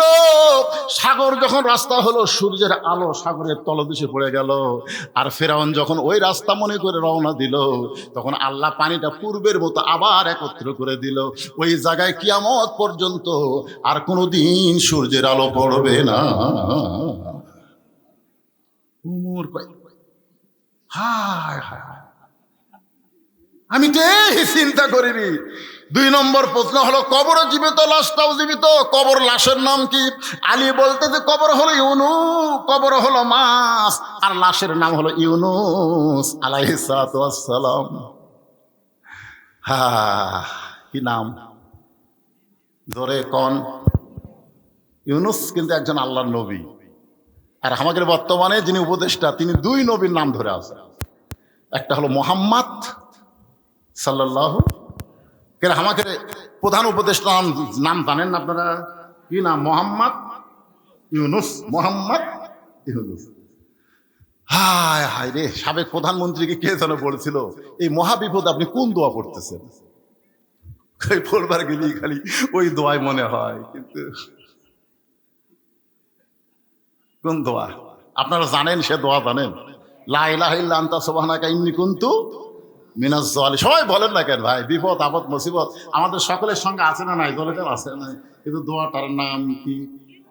আরো জোরে জোরসে বলেন। হায় হায়, কি বেকায়দা।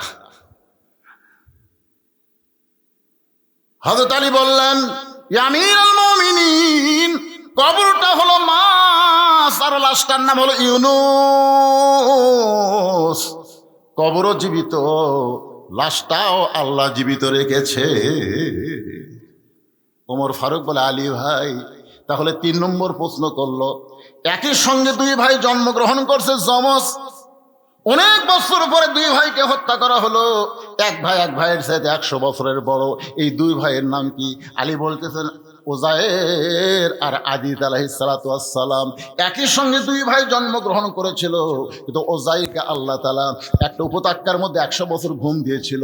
ওই ঘুমটা তার মৃত্যুর মধ্যে শামিল রেখে 2 জনকে একসঙ্গে যখন হত্যা করা হয়, তখন এক ভাইয়ের চাইতে 100 বছর বড় হয়ে গেল। ওমর বলতে আলী 4 নম্বর প্রশ্ন করেছে, কারাগারে লাশটা থাকে, নিঃশ্বাস প্রশ্বাস নিতে পারে না, তারপরও ওই কারাগারে লাশটা জীবিত থাকে। সেই লাশ কি আর কারাগার কি? আলী বলতেছেন কারাগার হলো মায়ের উদর, আর লাশটা হলো সন্তান। কি বলবো প্রসবের কথা, মা বিনে সেই ব্যথা কেউ তো বুঝিবে না মাজন। ঠিকিয়া সন্তানের দায় অকালে মা মারা যায়, কেন সে মায়ের ভক্তি করবা না? এমন দরদি ভবে কেউ হবে না আমার মা গো। পর্দার অন্তরালে আমার মায়ের আছে না নাই? এজোর এখানে আছে না নাই? আমার মা, আপনি অত্যন্ত দামি, আপনার পায়ের তলে সন্তানের জান্নাত।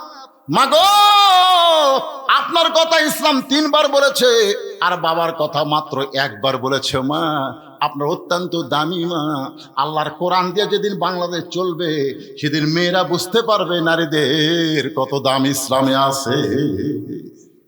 ইসলামে নারীদের দাম কম না বেশি? কথা বলেন। জান্নাতুল বাকির মধ্যে আমি যখন কবর জিয়ারত করতেছিলাম, এমন সময় একটা কবরের পাশে এসে দেখি কতগুলা মানুষ সুদানি লোক হাউমাউ করে কাঁদতেছে। আমি একজনকে জিজ্ঞাসা করলাম, ভাই এটা কিসের কবর? এই কবরের কাছে এমন করে কান্দে কেন? বলে, হুজুর, এইটা হলো নবীর দুধ মা হালিমাতুস সাদিয়ার কবর। শিশুকালে ময়রা গেছে মা, গর্ভে থাকতে মরছে পিতা, নবী চোখে দেখলেন না। আমাদের নবী ছিলেন এতিম। জন্মের আগেই বাবা মারা গেছে, দুনিয়াতে আসার আগেই বাবা মারা গেছে। 6 বছর বয়সে মা দুনিয়া থেকে বিদায় হয়ে গেছে। যিনি দুধ মার দায়িত্ব নিয়েছিলেন তার নাম হলো হালিমাতুস সাদিয়া। এক অনুষ্ঠানে এরকম নবী আলোচনা করতেছে, সাহাবীর আওয়াজ শুনতেছে। ইতিমধ্যে হালিমাতুস সাদিয়া উটের পিঠে চলে আসতেছে। কতগুলা সাহাবী দৌড়ে গেল, এই বুড়ি, এই বুড়ি, উট নিয়ে কোথায় যাবি? উট ব্রেক কর। সঙ্গে সঙ্গে নবী বললেন, সাহাবীরা, ওই বৃদ্ধাকে তোমরা বাধা দিও না। বৃদ্ধা যখন নবীর কাছে চলে আসলো, আল্লাহ রাসূল আস্তে করে টেস্ট থেকে নেমে তার গায়ের চাদর খুলে মাটিতে বিছায় বললেন, মা, উটের পিঠ থেকে জমিনে নামার আগে আমার চাদরে পা দিয়ে আমার ভাগ্যটাকে আপনি ধন্য করে দেন। জোরে কোন সুবহানাল্লাহ। প্রত্যেকটা সাহাবীরা চমকে গেল, কিরে, একটা বুড়ি নবীর গায়ের চাদর বিছিয়ে দিয়ে বলতেছে, মাটিতে পা না দিয়া আমার চাদরে পা দিলে আমার ভাগ্য ধন্য হবে, জীবন ধন্য হবে। আবু বকর বললেন, ইয়া রাসূলুল্লাহ, এই বুড়িটাকে তো আমরা চিনতে পারলাম না, যাকে আপনি এত সম্মান করতেছেন। রাসূল বললেন, উনি হলেন আমার দুধ মা হালিমাতুস সাদিয়া। মায়ের 1 ফোঁটা দুধের দাম কাটিলে গায়েরই চাম। মায়ের 1 ফোঁটা দুধের দাম কাটিলে গায়েরই চাম। পায়ের জুতা বানাইলো ঋণের শোধ হবে না। এমন দরদি ভবে কেউ হবে না আমার মা, মা গো। ঘোড়াচড়া দেখতেছে যিনি মসজিদের মধ্যে নামাজের মধ্যে ঢুকছেন, আসলে আমাকের মতন মুসল্লি না।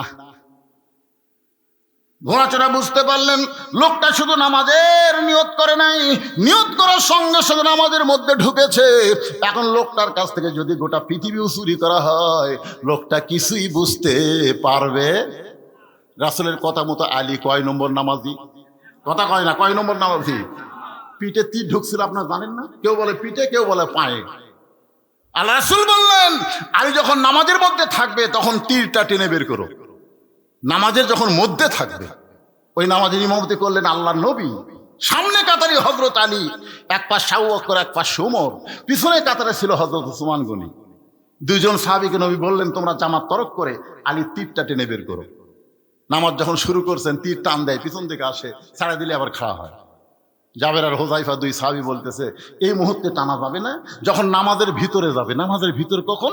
আলী যখন নামাজের সেজদায় থাকবে, ওই সময় টানে বের করবে। পিঠের উপরে 2 জন পা দিয়ে এত জোরে তীর টান মারছে, তীর শুধু বের হয় নাই, তীরের সঙ্গে গোস্ত পর্যন্ত সে আইছে।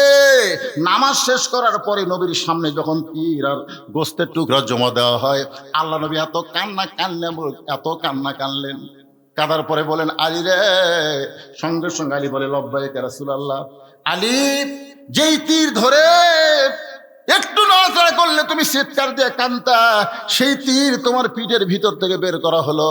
খালি তীর বের হয় নাই, তীরের সঙ্গে গোস্ত পর্যন্ত ছিঁড়াইল। আমি নবী জানতে চাই তুমি তখন ছিলে কোথায়? আপনারা বলেন তো, নবী জানে কি জানে না? কথা বলেন, জানে কি জানে না?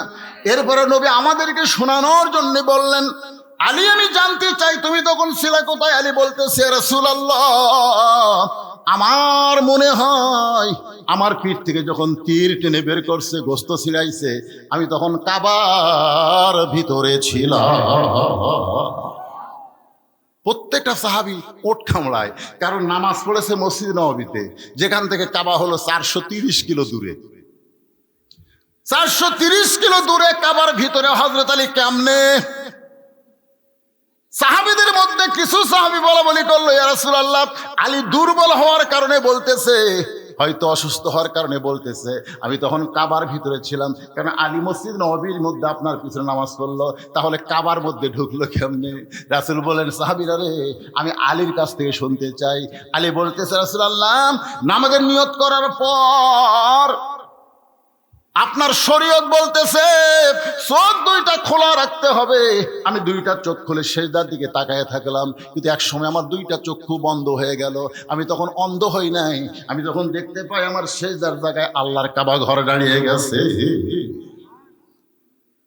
আল্লাহর কাবা ঘর সেজদার জায়গায় পাইয়া আমার দুইটা চোখ যখন কাঁদতেছে, চোখের পানিতে যখন গাল ভিজে যায়, এমন সময় নামাজের মালিক আল্লাহ ডাক দিল, আলী, তোর নামাজের সাইজ দেখে আমি আল্লাহ 430 কিলোর দূরে কাবা তোর সেজদায় হাজির করে দিলাম, এরপরেও তুই কেন এমন করে কাঁদতেছিস?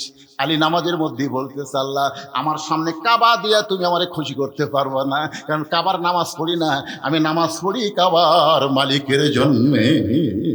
ফালিয়াবুদু রাব্বা হাযাল বাইত, আমি কাবার নামাজ পড়ি না, আমি নামাজ পড়ি কাবার মালিকের জন্য। যতক্ষণ পর্যন্ত কাবার মালিককে দেখতে না পাবো, ততক্ষণ পর্যন্ত আমার চোখের পানি বন্ধ হবে না। সঙ্গে সঙ্গে দেখতে পাই আমার আল্লাহর কুদরতি পা, ওই পায়ের মধ্যে হযরত আলী নামাজের সেজদা দেয়। সুবহানাল্লাহ বলেন। আর সে আলী নামাজ পড়তেছে, আর ঘোড়া চোর কয়, না আমাদের সাইজ ভালো, শুধু ঘোড়া। এই মনে করে যখন ঘোড়ায় টান দেয়, ঘোড়া সুর নড়ে, কিন্তু ঘোড়া নড়ে না, ঘোড়ার 4টা পা বালির মধ্যে পুঁতে গেছে। সরল হলে ঘোড়ার সমানে টানতেছে, কিন্তু ঘোড়া নড়ে না। চোর চিন্তা করে, চুরির নিয়তে ধরলাম, চুরি করার নিয়তেই ধরলাম, চুরি না করে আমি কেমনে যাই? নিয়ত কি? চুরি করা। ধরে কোন কি করা? চুরি করার নিয়তে ঘোড়া ধরলাম, আর ঘোড়া নড়তেছে না। তার মানে ঘোড়া চড়া রাগ করে ঘোড়ার লাগাম খুলে নিয়ে চলে যায়। ঘোড়ার লাগাম খুলে যখন ঘোড়া চড় নিয়ে গেছে, এমন সময় হযরত আলী নামাজ শেষ করেছে। নামাজ শেষ করার পরে পকেট থেকে 2টা দিরহাম বের করেছে, বের করে হাতের মধ্যে নিছে। কারণ মিন শারিল ওয়াসওয়াসিল খান্নাস, হয়তো নফস বলতে পারে, আলী তোর নামাজ হয়ে গেছে, 2 দিরহাম দেওয়া লিখবি কেন? তুই কি চুক্তি করছিস নাকি? বলেন না। তাহলে 2টা দিরহাম কেন দেওয়া লাগবে? নফস যেন ধোঁকা দিবার না পারে, সেই কারণে হযরত আলী 2টা দিরহাম হাতের মধ্যে নিয়ে আল্লাহর ঘর মসজিদ থেকে বের হচ্ছে। আপনার বলেন তো, মসজিদ থেকে যখন বের হবেন তখন খুব জোরে জোরে বের হওয়া যাবে, জোরে জোরে তড়িঘড়ি, কথা কয় না, তড়িঘড়ি করে বের হওয়া যাবে, থেকে বার হয়, কার স্যান্ডেল কুটি চলে যায়। আল্লাহ রাসূল বলেছেন, মসজিদ থেকে যখন বের হবে, মসজিদ দরজার দিকে তাকে তোমার চোখের পানি বের করে কানবে আর বলবে, আল্লাহ, যে নামাজ পড়ে আমি রওনা দিলাম, এটাই যদি আমার পরে মসজিদ থেকে বের হয়ে ঘোড়ার কাছে এসে দেখে ঘোড়া আছে কিন্তু মানুষ নাই। হযরত আলী তাকায় দেখে ঘোড়ার মুখে লাগাম পর্যন্ত নাই। লাগাম বোঝেন? 80 তলায় শের যদি হয়, 40 সারে মন, মনে মনে মিল না হলে মিলবে না ওজন। পাগল মন, মন রে মন, কেন এত কথা বলে? দেহ আছে মসজিদে, মন থাকে বাড়িতে। ধরে কোন কথা ঠিক? একটা দুনিয়ার ঘোড়াকে বাধ্য করতে গেলে যেমন লাগাম দেওয়া লাগে, আপনার মনটাকেও বাধ্য করতে গেলে আপনাকে 3টা লাগাম দেওয়া লাগবে। ধরে বলেন কয়টা? 3টা লাগাম যদি আপনি সেট করতে পারেন, আপনি থাকবেন যেখানে, আপনার মনটাও থাকবে সেখানে। আজকে আমরা শর্টফট করার কারণ হলো, একটু মনোযোগ দিয়ে কথাগুলো শুনবেন ভাই। হযরত আলী তাকায় দেখে ঘোড়ার মুখে লাগাম নাই। এখন হযরত আলী কি করবে? কারণ লাগাম ছাড়া ঘোড়ার পিঠে চললে ইচ্ছা মতো চলা যাবে না, ঘোড়ার ইচ্ছায় চলা লাগবে। যে মোটর সাইকেলে ব্রেক নাই, ওই মোটর সাইকেলকে আপনার ইচ্ছা মতো চলবি। কথা কয় না কেন? আপনার ইচ্ছা মতো চলবি। মোটর সাইকেল ইচ্ছা মতো আপনাকে চলা লাগবে, কারণ কি নাই? কথা কয় না, কি নাই? ব্রেক ছাড়া গাড়ি আর লাগাম ছাড়া ঘোড়া একই অবস্থা। এখনো হযরত আলী ঘোড়ার মুখের লাগাম কোথায় পাবে? ঘোড়ার কাছে দাঁড়িয়ে তাকায় দেখে যদি কোনো মানুষ পায় তাকে একটু বলবো, আশেপাশে বাজার থেকে একটা লাগাম সে যেন কিনে এনে আমারে দেয়, এই নিয়তে হযরত আলী দাঁড়ায় আছে। এমন সময় দেখে একজন আল্লাহর বান্দা রাস্তা দিয়ে আসতেছে, একজন আল্লাহর বান্দা রাস্তা দিয়ে আসতেছে। সঙ্গে সঙ্গে হযরত আলী একটু মুরাকাবার হালতে চিন্তা করলেন, এর আগেও তো একজন আমার কাছে আইছিল, যাকে বিশ্বাস করে ঘোড়া দিয়া 2টা দিরহাম দেওয়ার নিয়ত করেছিলাম। আয়সা দেখি ঘোড়া আছে, লোকটাও নাই, লাগামও নাই। এখন যে ব্যক্তি আসতেছে এজন্য অনুমান করা যাবে, সবাইকে সমান মনে করা যাবে। এই মনে হযরত আলী যখন একটু চিন্তা করে, এমন সময় লোকটা বলে, আসসালামু আলাইকুম ইয়া আলী। জোরে গান সুবহানাল্লাহ। লোকটা বলতেছে, আসসালামু আলাইকুম আলী, আলী তোমার উপরে আল্লাহ রহমত বর্ষিত হোক। সঙ্গে সঙ্গে আলী বলতে, ওয়ালাইকুম আসসালাম ভাই, আপনি আমাকে চিনেন? নাম ধরিছে, চিনে না? যেরকম চিনে গেছে না। আগেরটা আগে যেটা সেটা কি বলেছিল, আপনি কে হুজুর? আর এইটা বলতেছে আপনাকে চিনে না, এমন মুসলমান দুনিয়াতে নাই। সোনালে বলেন না কেন? আলীকে বলতেছে আপনারা চিনে না, এমন মুসলমান দুনিয়াতে নাই। কারণ আল্লাহর নবী বলেছেন, দুনিয়ার শ্রেষ্ঠ বাবা যদি দেখতে চাও তাহলে আলীর দিকে তাকাও।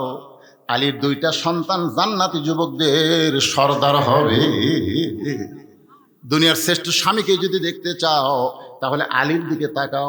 আলীর বউ জান্নাতি নারীদের নেত্রী হবে। সুবহানাল্লাহ দেখেন, আলীর বউ কি হবে? আপনারা কি আমার কথা ঠিক মতো শুনতে পাচ্ছেন? এ ভাই বুঝতে পারতেছেন? তাহলে দুনিয়ার শ্রেষ্ঠ বাবা কে? হযরত আলী। তার 2টা সন্তান জান্নাতি যুবকদের সর্দার, আর শ্রেষ্ঠ স্বামী হলেন হযরত আলী। তার বউ হলো জান্নাতি নারীদের নেত্রী। আপনাকে চিনে না এমন মানুষ মুসলমান দুনিয়াতে নাই। এমন মুসলমান মানুষ আছে কিন্তু এমন মুসলমান দুনিয়াতে নাই। কারণ মুসলমান মাত্রই জানে হযরত আলী সাধারণ কোনো মানুষ। ভাই পিছন দিকে কি শুরু হলো রে? বৃষ্টি হচ্ছে?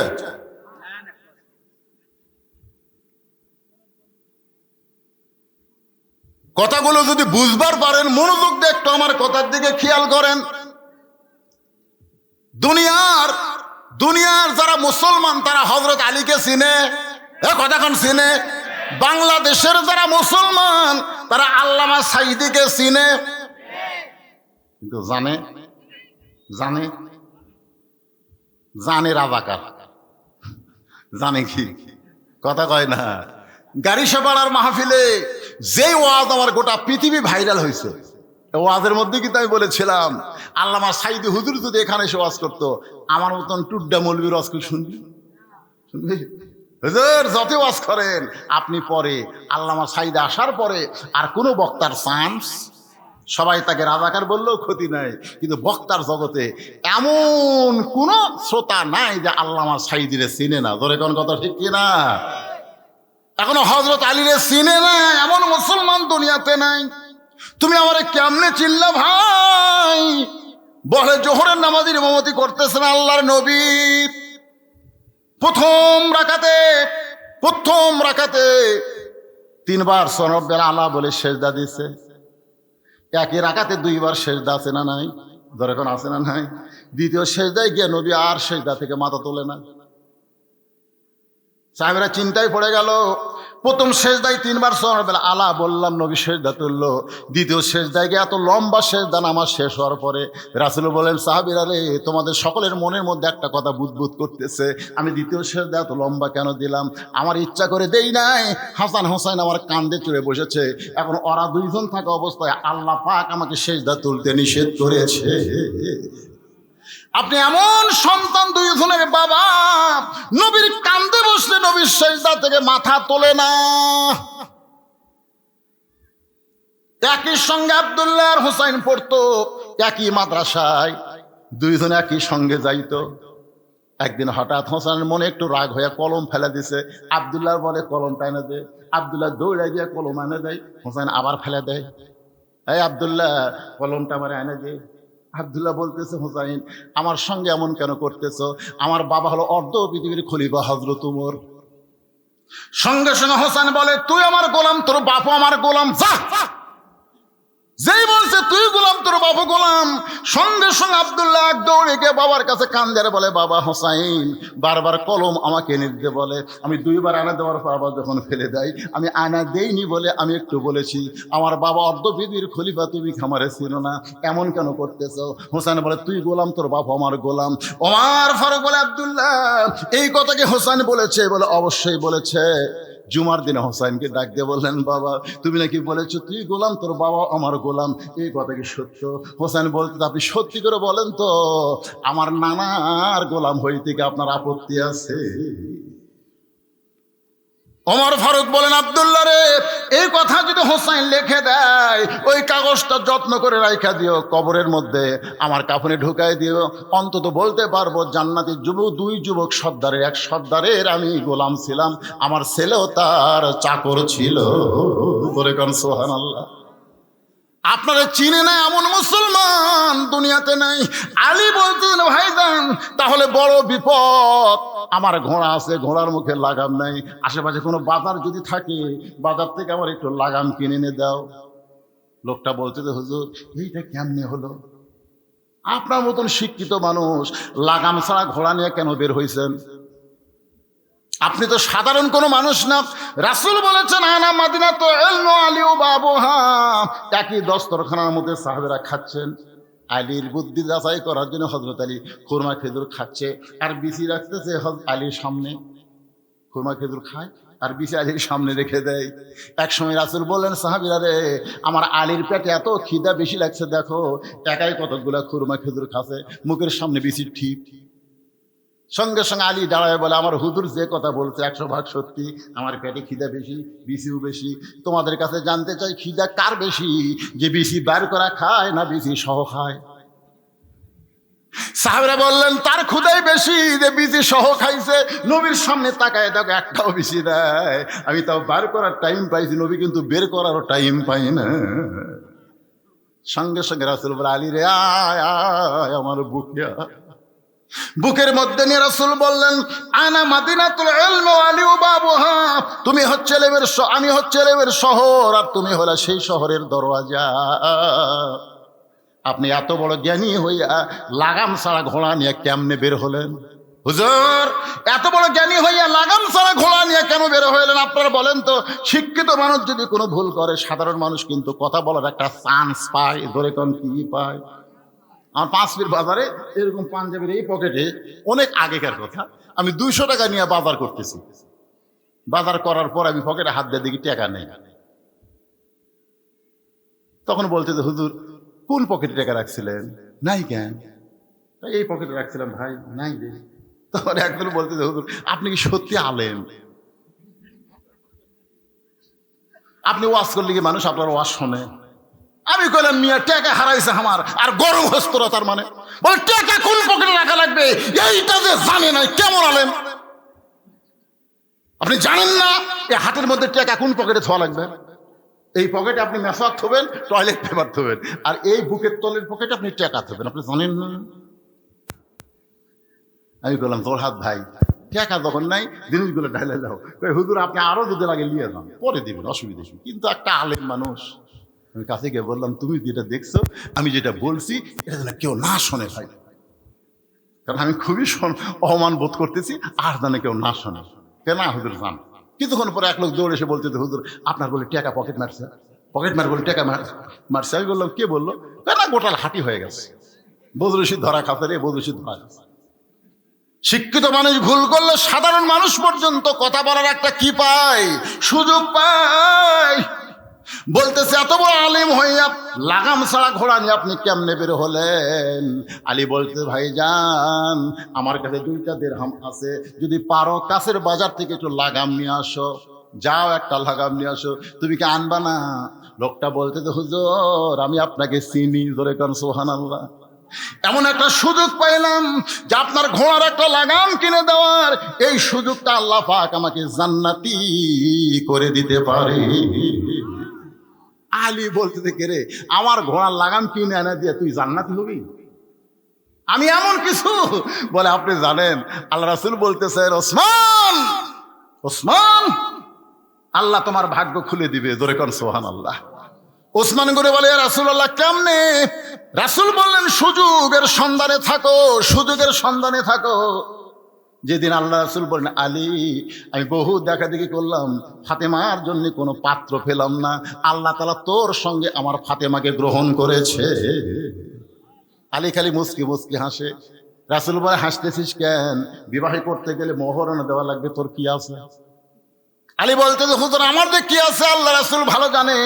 রাসূল বলেন, আলী রে, বাকিতে আমার মেয়েরে তোর সঙ্গে বিয়ে দেব না, মোহরানা আদায় করতে গেলে তোর মাথার হেলমেট বিক্রি করা লাগবে। হত আলী মোহরানা আদায় করার জন্য হেলমেট নিয়ে বাজারের দিকে দৌড়ায়। পিছন দিক থেকে ওসমান ডাকে, আলী ভাই। সঙ্গে সঙ্গে আলী ব্রেক করে, ওসমান আমি হেলমেট নিয়ে বাজারে যাচ্ছি আর তুমি আমার পিছন থেকে ডাক দিলা। ওসমান বলতেছে, দাম কত নিবা? আলী বলতেছে, আপনার কাছে দাম চাই আমি কম। আপনি এমন একজন মহামানব, চাইলি আমার ঠকা হবি দরকার, আপনি একটা দিয়ে দেন, আপনি একটা হিসাব করে দেন। সঙ্গে সঙ্গে ওসমান গনি একটা ব্যাগ হযরত আলীর হাতে তুলে দিলেন। আলী হেলমেট নিয়ে যখন রওনা দেয়, পিছন থেকে ডাকতে বলে, আলী রে, তোমারে কত দিলাম, একটা বার কি তুমি গুনা দেখবা না? আলী বলতেছে, ভালো মানুষ কোনোদিন মানুষরে ঠকায় না। জোরে কারণ সুবহানাল্লাহ। ওসমান গনি বললেন, গুনে দেখা সুন্নাত, রাসূলের সুন্নত হলো গুনে দেখা।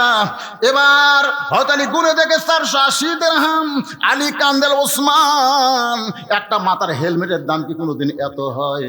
ওসমান বলে, আলী রে, গোটা দুনিয়া বিক্রি করলে তোমার হেলমেটের দাম দেওয়া যাবে না, কেন আলী আসাদুল্লাহিল গালিব, আলী হচ্ছে আল্লাহর সিংহ। ধরো তোমার হেলমেট তুমি নাও। আলী বলতে, ওসমান ভাই আমার হেলমেট আমারে কেন দিবেন? ওসমান গনি বলে, আলী তোমার হেলমেট মাথায় দেওয়ার মতন যোগ্যতা পৃথিবীর দ্বিতীয় কারো নাই। ধরো তোমার হেলমেট তুমি নাও। এক হাতে হেলমেট, এক হাতে টাকার থলিয়া নিয়ে আলী যায়, বলে, ওসমান এই বিপদের দিন আমার এত বড় উপকার আপনি কেন করলেন? ওসমান বললেন, সুযোগ খুঁজতেছিলাম জান্নাত পাওয়ার আশা।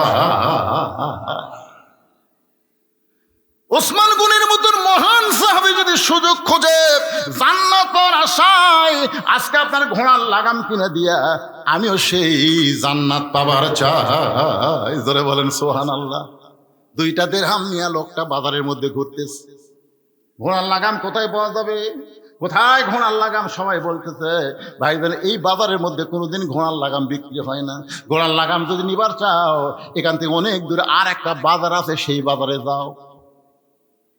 চিন্তার মধ্যে পড়ে গেল, তাহলে কি এই বাজারের মধ্যে ঘোড়ার লাগাম নাই? মনটা খারাপ করে লোকটা যখন ঘুরতেছে, এমন সময় এক ব্যক্তি বলতেছে, ভাইজান কে নিবা ঘোড়ার লাগাম? আমি লাগাম বিক্রি করতে চাই। সামনে গিয়ে বলতেছে, ভাই দাম কত? বলে, 2টা দিরহাম দিলেই চলবে। লোকটা চমকে গেছে, আলী তারে কয় দিরহাম দিছে? জোরে বলেন, কয় দিরহাম? বলতেছে, 2 দিরহাম দিলেই চলবে। সঙ্গে সঙ্গে হাতটা ধরে বলতেছে, আল্লাহ পাক তোমাকে জান্নাত দেখ। চোরসন চোরছে কে রে ভাই? আল্লাহ পাক তোমারে জান্নাত দেখ, এরা কেন দোয়া করতেছে? বলে, ভাইজান শুনলাম এই বাজারে লাগাম নাই, আর তুমি আমার লাগাম দিচ্ছ, এইটা তুমি বিশাল একটা উপকার করতেছো, আল্লাহ যেন তোমার জান্নাত দেয়। চোর খালি চমকা ওঠে। ঘুষের টাকা দিছে মসজিদে, বক্তা খালি দোয়া করতেছে, আল্লাহ 10,000 টাকা দিছে, আল্লাহ তোর ওর বাপ মাকে আল্লাহ তুমি জান্নাত দাও, দাদা দাদি 14 গোষ্ঠীকে আল্লাহ জান্নাত দাও। আল্লাহ কয়, পাগলা রে বক্তা, 2 টাকা দিল তুই দোয়া করিস নি? 2 টাকা তার হালাল ছিল, আর 10,000 টাকা দিছে দোয়া করতেছিস, মার হাওয়া মারতেছিস, এই টাকা তো হারাম টাকা। আল্লাহর ঘর মসজিদে হারাম টাকা দিলে হবে না, মসজিদ তৈরি করতে হবে হালাল টাকা দিয়ে। জোরে বলেন কথা ঠিক কি না? কথা বলেন ভাইজান। আল্লাহর ঘর আমাদের বাংলাদেশে ভিক্ষা করে মসজিদ করতে হয় আমাদের বাংলাদেশে। আপনার একটা ব্যক্তির নাম শোনেন, অনেক ছেলেরা তাকে চিনবে, আপনার হয়তো অনেকে চিনবেন না। নাম হলো শহীদ আফ্রিদি। নাম শুনছেন? শহীদ আফ্রিদির নাম শুনছেন? পাকিস্তানের ক্রিকেটার। উনি লাগাতার 19টা মসজিদ তৈরি করার পরে ওনার বউ বলতেছে, তাহলে আল্লাহর ঘর তৈরি করতে করতেই তো আপনার টাকা শেষ হয়ে গেল, তা আমাদের ঘর? তখন বলতেছে, আমার মনের আশা আল্লাহ পুরা করছে, এখন আমাদের ঘর আমরা বানাবো। আগে আল্লাহর ঘর, তারপরে আমার ঘর। একটা ক্রিকেটার হয়ে 19টা মসজিদ একা নির্মাণ করে তারপরে নিজের ঘর নির্মাণ করছে। আর আমাকে 4 তলা বিল্ডিং করতেছে। মসজিদের মসজিদে বলতেছে, ভাই 2টা বস্তা সিমেন্টের জন্য কাজ আটকে আছে ভাই, টাইলস লাগাচ্ছে, হঠাৎ 2 বস্তা সিমেন্ট শর্ট, 2টা বস্তা সিমেন্ট দেন ভাই। বলতেছে আমার হাত শর্ট। আর কি শর্ট? 2 কান্দে দিয়ে ফেরেশতা বলতেছে, শয়তান তো থাকা লাগবে নিচতলায়, আর তুই বানাসতি 5 তলা। ঘাট কাজ করে দেখতেছিস, যতই দেখ তোকে যাওয়া লাগবে নিচতলা। ধরে কোন তলা? নিচতলায় যাইতে হবে। আর তুই 2 বস্তা সিমেন্ট মসজিদে দিবার পারলি না। মসজিদে যখন দান বাক্স মুসল্লির সামনে আসে, অনেক মুসল্লি দেখবেন দান বাক্স আসে না, আপনাকে সামনে কি দান বাক্স আসে না? আসার পরে দেখবেন অনেক মুসল্লি পকেটের দিকে খেয়াল করে, 500 টাকা 200 টাকা 100 টাকা আছে, 10 টাকা নাই। যেই দেখতে 10 টাকা নাই, তখন এভাবে ধরে এত জোরে মারে, 2 মুসল্লি পার হয়ে যায়। ওই 2 মুসল্লি ওর উপর খুশি হয়ে বলতে, দেখলে তোর হাতত বল আছে। তার কান্দের ফেরেশতাকে আল্লাহ কি লেখমো, কি লেখমো আপনি বলেন? আপনি যে আমাকে 2 কান্দত বসে থাকেন, এর তো লেখার মতন কিছু নাই। এর পকেট ভরা টাকা থাকার পরও এই দান বাক্স ঠেলা মারলো, এর কি লেখমো? আল্লাহ বলতেছে, দান বাক্স ঠেলা মারে নাই, ওই হাত দেওয়ার জান্নাত ঠেলা মারেছে। কি সুবহানাল্লাহ না নাউযুবিল্লাহ? একজন টাইনা কছে সুবহান। কে ভাই রাগ করে আবার শুনতেছেন? তা আপনাদের সামনে যদি এখন দান বাক্স যায়, আপনারা কারা কারা ঠেলা মারবেন? পকেটের টাকা থুয়া দেখি তো, পকেটের টাকা থুয়া দান বাক্স ঠেলা। ওই যে 2 জন উঠছে, ঠেলা পাটি 2টা উঠছে, দেখেন। এই সময় যারাই উঠবে বুঝবেন কি পাটি। আপনার কাছে কি 10টা টাকাও নাই? 50 টাকা 100 টাকা যে যাও পারবেন। মসজিদ কমিটির মুসল্লি ভাইদেরকে আমি বলবো, এই সময় আপনারা একটু ব্যাগ নিয়ে রুমাল নিয়ে ভিতরে ঢোকেন। সবাই পকেট থেকে চকচকা টাকাটা দিবেন, যেই টাকা পান আলা নেয় না, চা আলা ধরে না, ছিঁড়া টাকা, ওইটা দিবেন না। লান তানালুল বিররা হাত্তা তুনফিকু মিম্মা তুহিব্বুন। আল্লাহ কোরআনে বলেন, তোমার সবচেয়ে মহব্বতের জিনিসটাই তুমি আল্লাহ রাস্তায় দান করে দিও। রাত 12টা বাজার সময় আমি আপনাদের বললাম, ভাই দান, আপনারা একটু মন খুশি মতো ব্যাগের মধ্যে যে যা পারবেন দান করবেন। কেউ যদি বলে হুজুর ব্যাগের মধ্যে না, আপনার হাতে 500, 1000, 2000 টাকা আমরা দান করতে চাই আল্লাহর ঘর মসজিদের জন্য, ভাই দান ব্যাগগুলো তাড়াতাড়ি দিয়ে দেন। এগুলো আগেই সেট করা লাগতো। হ্যাঁ, এই ব্যাগ নিয়ে ভিতরে যান, ভিতরে যান, ভিতরে যান।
দুনিয়া থেকে বিদায় নেওয়ার পরে তার সন্তান সন্ততি তাকে ভুলি নাই, তার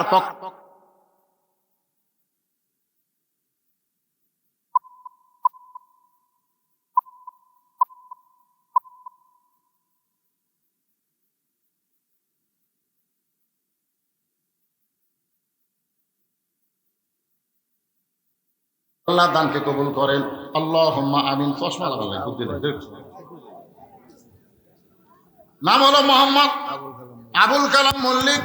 3000 টাকা দান করেছে, আল্লাহ তার দানকে কবুল করেন। নগদে 3000, আচ্ছা দান করেছে, আল্লাহ কবুল করেন। মোহাম্মদ কামাল মোল্লা 1000 টাকা দান করেছে, আল্লাহ কামাল মোল্লার দানকে আল্লাহ আপনি কবুল করেন। মোহাম্মদ রফিক প্রামাণিক 1000 টাকা দান করেছে, আল্লাহ দানকে কবুল করেন। পুরান পাড়ার 500 টাকা দান করেছে মিন্টু সর্দার, আল্লাহ দানকে কবুল করেন। আল্লাহ এতগুলো স্লিপ বলবার গেলে মনাজাত দিল পাবে না। মোহাম্মদ রওশন কারাকান্দর 1 বছর সিমেন্ট দান করেছে, আল্লাহ তার দানকে কবুল করেন। আল্লাহুম্মা আমিন। নাম হলো মোহাম্মদ হাকিম মাস্টার, 1000 টাকা দান করেছে, আল্লাহ দান কবুল করেন। জাহাঙ্গীর 1000 টাকা দান করেছে, আল্লাহ তার দানকে কবুল করেন। নাম হলো মোহাম্মদ জালাল, 1 বস্তা সিমেন্ট দান করেছে, আল্লাহ জালালের দানকে আল্লাহ আপনি কবুল করেন। নাম হলো মোহাম্মদ রফিল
আসেন, সামনে আসেন। মিজানুর রহমান মিজান গাড়িসে পাড়া থেকে 5000 টাকা দান করেছে, আল্লাহ তার দানকে কবুল করেন। আল্লাহুম্মা আমিন। অনেক দানকারী এখানে বলাই যাচ্ছে না, খালি আপনাকে ধৈর্য না থাকার কারণে দানকারীর নাম পর্যন্ত বলতে পারলাম না। 1 ব্যাগ টাকা স্লিপ নিয়ে আমার ভাইকে আমি পাঠিয়ে দিলাম। আল্লাহ যাদের নাম বলতে পারলাম না, লেখার সঙ্গে সঙ্গে তোমার জান্নাতের খাতায় তাদের নাম উঠে গেছে। আল্লাহ আল্লাহ কবুল করো, জোরে কান আমিন। এই মসজিদের জন্য যারা চেষ্টা করতেছে, তদবির করতেছে, মানুষের কাছ থেকে টাকা আদায় করতেছে, নিজেও দান করতেছে, আজকের মাহফিলে এবং গত শুক্রবারে হাজার হাজার টাকা দান করে। আমার এক ভাই বললো গত জুম্মায় 3 লাখের উপরে দান করছে। এরা খালি বাইরের লোকের দানের আশা করে না, তো গ্রামের লোকেরাই 3 লক্ষ টাকার উপরে দান করছে গত জুম্মায়। 6 মাসের মধ্যে মসজিদ হয়ে গেছে। ইনশা জোরে বল ইনশা, কেবল ইনশাল্লাহ করবেন না। এই ভাই পিছনে কয় মুরব্বী বসে থাকলো রে, আমি একটা কইলাম আপনি ওটা মাত্র 1-8 বছরের।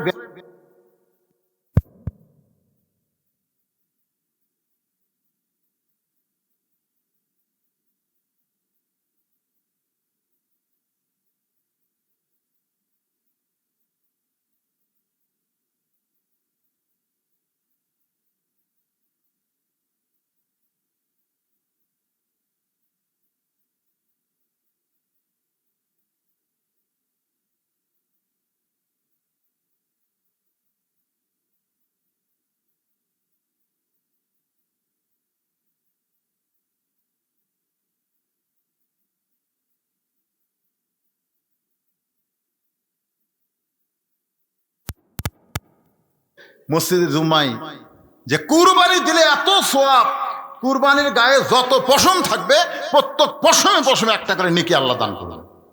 সুবহানাল্লাহ বলেন না কেন? ও আর শোনার পরে এখন চিন্তা করছে কিনা আমার তো গরু কেনার মতন টাকা নেই, কিন্তু সওয়াব যে বেশি। প্রতি লোমে লোমে যদি একটা সওয়াব হয়, একটা গরুর গায়ে আছে কত? প্রচুর, হিসাব করা যাবে না। ওই চুরি করছে, চুরি করে এসে মসজিদের কাছে বান্ধা ওই মসজিদের মধ্যে ঢুকতেছে। ইমাম সাহেব বলছে কে ভাই গরু খার? বলে হুজুর আপনি যে ফজিলত বয়ান করছেন ওটা শোনার পরে গরু কার ওইটা খেয়াল থাকে, কুরবানির জন্য নিয়ে এসেছি। দাম কত? দাম কত মানে চুরি করা। হুজুর পাগল, আমি ফজিলতের কথা বলেছি, সওয়াবের কথা বলেছি। হালাল টাকায় কেনা লাগবে, সেইটা কুরবানি দিলে আল্লাহ সওয়াব দেবে। আর তুমি চুরি করে না সওয়াব। হুজুর সওয়াব যদি আল্লাহ নাই দেয়, সোয়াব যদি আল্লাহ আপনি যে ফজিলতের কথা বলেছেন আমি বলেছি, আমার গুনাহ হলেও সোয়াব আর গুনাহ মাইনাস প্লাস হয়ে যাবে, মাইনাসে মাইনাস প্লাস হবে, প্লাসে প্লাসে মাইনাস হবে। কিন্তু গোস্ত খাওয়া তো আমার ফাও হয়ে যাবে। আজকে মনোযোগ দিয়ে কথাগুলো শোনেন। লাগাম 2 দিরহামে কিনে লোকটা নিয়ে আসলো হযরত আলীর কাছে। যখন হাতে লাগাম দেয়, আলী লাগাম পাওয়ার পরে ছোট বাচ্চার মতন কান্না শুরু করে দিলেন। বলে, হুজুর আপনার কি লাগাম পছন্দ হয় নাই? আলী বললেন, যে এটা বান্দার জন্য হালাল ছিল, কর্মদোষে হারাম করে নিল। আপনি বলেন তো, ওই 2টা দিরহাম ওই বান্দার জন্য কি ছিল? হালাল ছিল। কেন? আলী নিয়ত করেছে নামাজ শেষ করার পরে তাকে 2টা দিরহাম হাদিয়া দিবে, কিন্তু হাদিয়া না নিয়ে বেটা নিছেই ঠিকই, কিন্তু হালাল নেয়নি, হারাম করে নিয়েছে। জোরে কোন কথা ঠিক কি না? আপনি যতই কামাই করেন, যতই বাড়ি করেন, আপনি সব কিছু খাইতে পারবেন না। যতটুকু রেজেক আল্লাহ আপনাকে দিয়েছে এর বেশি কিন্তু আপনি নিতে পারবেন না। আজকে বাংলাদেশ থেকে lakh crore dollar, billion dollar, 95 billion dollar Bangladesh থেকে পাচার করা হয়েছে। যারা পাচার করছে, আপনারা বলেন তো, সারা জীবন যদি টাকা খায় তাও কিন্তু তারা ফুরাবার পারবে না। প্রতি সন্ধ্যায় যদি বলে আমি 1 লাখ করে টাকা খামো, কত করে? 1 লাখ করে টাকা ভিজা তারপরে খামো। ওই টাকা খাইলেও সারা জীবন দৈনিক 3 লাখ করে যদি খায়, তারপরও সারা জীবন একটা ব্যাংকের যে টাকা চুরি করছে সেইটার খাইয়ে শেষ করতে পারবে না। তাহলে এত টাকা পাচার করে কি হলো? আপনাদের পাশেই হলো নাটোর জেলার সিংড়া থানা। ধরে এখন ঠিক কিনা? বাবা পলক আমাকে চাফা করে ডাক। কি সুন্দর চেহারা, ফুটফুটে, বয়স কম, অল্প বয়সে বাবা যে আমার জেলখানার মধ্যে ঢুকলো। এত টাকা কামাই করলা, তোমার বউ বিদেশের মাটিতে গিয়া এখন আবার কি করছে, যে ভিডিও ছাড়তেছে। আল্লাহর বান্দার একটু মনোযোগ দেন। আমার পাশের ভাইদের বলতেছে, কালা কুদ্দুসের কি হলো? একটা গান আমি ছোটবেলা শুনেছিলাম, যদি ফুলগুলো হয় অভিমানে ঝরে যায়, আমি মালা গেথে বলো কারে পরাবো, সে যে কেন এলো না, কিছু ভালো লাগে না, কবরে আসুক তারে আমি মজা দেখা। মজা পাচ্ছে কি পাচ্ছে না কথা বলে। আজকে গুরুদাসপুরে কোরআনের বাগান লেগেছে, কোরআনের মাহফিল হচ্ছে। তুমি যদি দুনিয়াতে থাকতে তুমি এটা হতে দিতে না। আল্লাহ দেখতে তোমারে নিয়ে যাব, কিন্তু আমার কোরআন কেউ কোনোদিন বন্ধ করতে পারবে? ইউরিদুনা লিইউতিউ নূরাল্লাহি বিআফওয়াহিহিম ওয়াল্লাহু মুতিম্মু নূরিহি ওয়ালাউ কারিহাল কাফিরুন। আল্লাহ পাক আজকে কোরআনের বাগান এখানে কবুল করেছে। যে বৃষ্টি হয়েছিল 2 দিন আগে, জোরে কোন কথা ঠিক কিনা? চিন্তা করলাম কত বছর করতে দিল না, এবার কার দোষ দিব? আমরা গত বছর যখন মাহফিল হচ্ছিল না, তখন বলতাম যে হাসিনা বন্ধ করে দিল রে, হাসিনা বন্ধ করে দিল। এবার যদি বৃষ্টির কারণে বন্ধ হয় তাহলে দোষ কার? কথা কয় না, দোষ কার? তা আমি কইলাম, আল্লাহ গত বছর তো যাই হোক বন্ধ হচ্ছে, এবার যেন বন্ধ না হয়। আল্লাহ তাআলা সুন্দর একটা পরিবেশ দিল। সুবহানাল্লাহ কোন? আল্লাহ পাক আজকের মাহফিলকে কবুল করুক, ধরে কোন আমিন। আস্তাগফিরুল্লাহাল্লাযী লা ইলাহা ইল্লা হুয়াল হাইয়ুল কাইয়্যুম ওয়া আতুবু ইলাইহি। আপনারা অত্যন্ত ভালোবেসে আমাকে সেই অনেক আগ থেকে 2006 সাল থেকে দীর্ঘদিন আমি ওয়াজ করছি। ওয়াজ করে কি করছে আমার শাহিদ আলী ভাই জানে, আপনারা যারা দাওয়াত দিবার যান আমার ওখানে তারা জানে। আমি কিন্তু ওয়াজ করে যে কামাই করছি সমস্ত টাকা আল্লাহ রাসূলের জন্য আমি খরচ করছি। বর্তমান 235 শতক জায়গার ওপর মসজিদ, মাদ্রাসা, ইতিমখানা। এইবারে আল্লামা সাইদি হুজুরের নামে একটা কনফারেন্স সেন্টার করলাম, কয়েক লক্ষ টাকা দিয়ে আল্লামা সাইদি হুজুরের নাম অডিটোরিয়াম, যেখানে অনেক আল্লাহর বান্দার একত্র হয়ে কোরআনের ময়দানে ইসলাম আন্দোলনের কর্মসূচি পালন করতে পারবে এবং বহু কাজ হবে সেখানে। আলহামদুলিল্লাহ এইগুলো আমি করছি। পৃথিবীর কারো কাছ থেকে একটা টাকা দান সদকা মিলেই নেই। এই যে ওয়াজ করে যে টাকা পাই সেই টাকা আস্তে আস্তে জমায়া আজকে এই বিশাল পর্যায়ে আল্লাহ আমাকে পৌঁছে দিয়েছে। আল্লামা সাইদি হুজুর দুনিয়া থেকে যাওয়ার পরে মানুষ কিন্তু তার জানাজা করতে গিয়ে দেখেছে সাইদি ফাউন্ডেশন, জোরেগন কথা ঠিক কিনা, বিশাল এরিয়া। আয় হাই রে, কি করছে লোকটা, আল্লাহর বান্দা। আমিও ঠিক সেরকম আপনাদের কাছে মাদ্রাসার জন্য আমি একটা পয়সাও কোনোদিন চাইনি, কারোর কাছে চাবও না। সেই মাদ্রাসার পক্ষ থেকে একটা বই আপনাদেরকে দেওয়া হবে, মাদ্রাসার পক্ষ থেকে। বইটার নাম হলো সুন্নাতের বাগান। অত্যন্ত গুরুত্বপূর্ণ বই। কেউ যদি নিতে চান তাহলে আপনি 50 টাকা ওই মাদ্রাসার এতিমদেরকে হাদিয়া স্বরূপ দান করে এই বইটা নিয়ে যাবেন। এর একটা টাকাও কোনোদিন আমার ভিতরে ঢুকবে না, ঢুকলে হারাম হবে। সম্পূর্ণ টাকা মাদ্রাসার এতিমদের পিছনে খরচ করা হবে। কারো পকেটে যদি 50 টাকা থাকে মোনাজাতের পরে, এখানে সামান্য কয়টা বই আছে, আপনি নেবেন ইনশাআল্লাহ। দোয়া হচ্ছে আল্লাহুম্মা আমিন, আল্লাহুম্মা আনতাস সালাম ওয়া মিনকাস সালাম, তাবারাকতা ইয়া যাল জালালি ওয়াল ইকরাম। আয় আল্লাহ তাআলা,